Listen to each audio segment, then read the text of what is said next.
Assalamualaikum warahmatullahi wabarakatuh. Perkenalkan, nama saya Selvi. Saya dari kelas 12 APA 2. Di sini saya akan mempresentasikan faktor-faktor yang menentukan dalam pemilihan lokasi untuk usaha budidaya ikan berdasarkan CPIB. Pemilihan lokasi untuk usaha budidaya ikan atau pembesaran ikan. Banyak sekali faktor-faktor yang menentukan dalam usaha budidaya ikan. Antara lain adalah faktor teknis, faktor ekonomi, dan faktor sosial. Dan yang pertama saya bahas di sini adalah faktor teknis.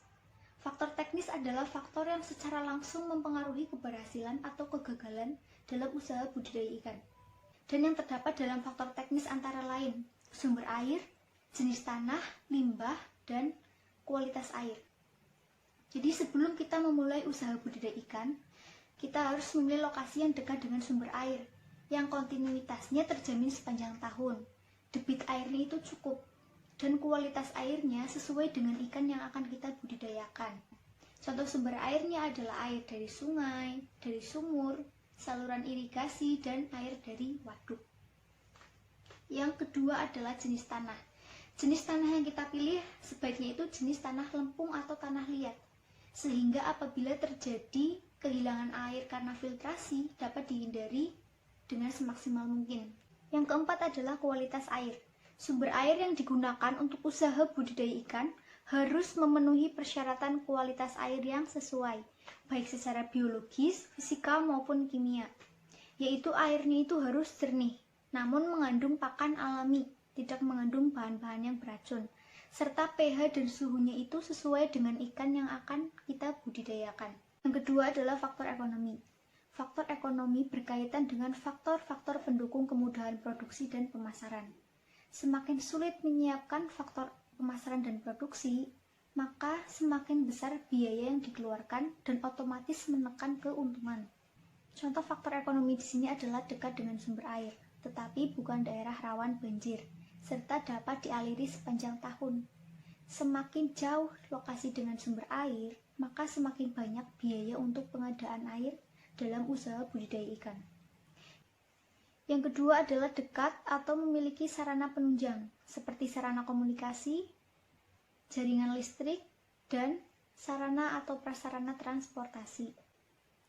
Yang ketiga adalah tidak terlalu jauh dari sumber pakan, benih, maupun sarana produksi lainnya. Yang keempat adalah dekat dengan daerah pemasaran. Semakin dekat dengan daerah pemasaran, dapat menekan biaya transportasi dan penurunan kualitas ikan. Yang kelima adalah tidak dekat dengan pemukiman atau industri.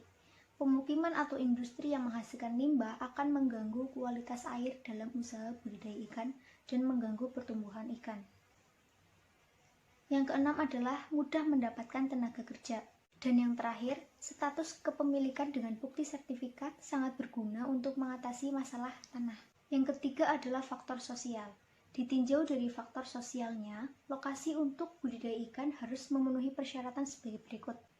Yang pertama, lingkungan hidup dan kelestarian alamnya itu dapat dijaga.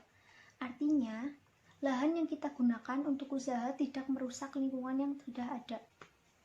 Yang kedua, sumber daya alam sekitar dapat digunakan. Artinya, penyediaan sarana dan prasarana tidak perlu dicari sampai ke daerah lain. Yang ketiga adalah penduduk sekitar dapat dijadikan sebagai tenaga kerja. Yang keempat, ada dampak positif untuk masyarakat sekitar.